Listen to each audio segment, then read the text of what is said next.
আমার একটা জিনিস বুঝে আসতেছে না, আপনি বিরিয়ানি দিলে সমস্যাটা কোথায়? বিরিয়ানি কি মানুষে দেয় না মসজিদে? আপনি শুধু বিরিয়ানির হিসাব করলে তো হবে না, দ্রব্যমূল্যটার দিকে তো বিরিয়ানি রানতে কত লাগে আমাকে বলতে দেন কাঁচামরিচের দাম, মশলাপাতির দাম, বাজারে যাই আপনি হিসাব করে দেখছেন বিরিয়ানি রানতে কত খরচ হয়। আপনি খালি বিরিয়ানি হটতে আছে বিরিয়ানি রানতে বর্তমানে যে খরচ হবে ওইটা দিয়ে ঢলঢলা খিচুড়ি আপনি 50 জন মানুষ এক পুরো গ্রাম ধরে আপনি খাওয়াই দিতে পারবেন। বুঝলাম না, প্রতি বছর ইফতারির সময় আপনার এত হিসাব করবোই তো, সমস্যাটা কি আপনার?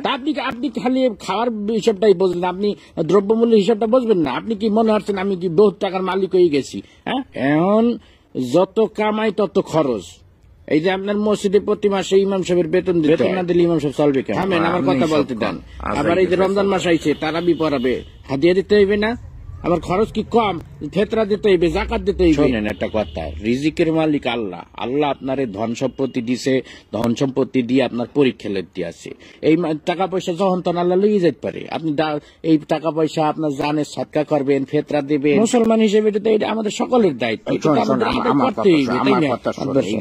সবাই বয়ান করে যে বুঝানো যায় না, বুঝছো?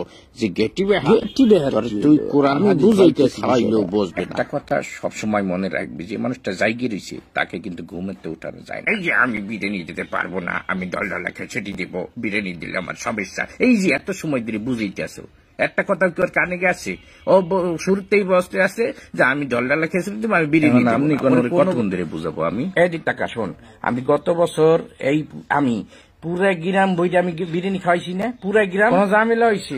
আমি শুধু আমাদের মসজিদ না, আমি ভাগ করে দিছি। আমি পশ্চিম পাড়া মসজিদে দিছি, উত্তর পাড়া, দক্ষিণ পাড়া সব মসজিদে আমি ডেক করে বিরিয়ানি পাঠাই দিচ্ছি।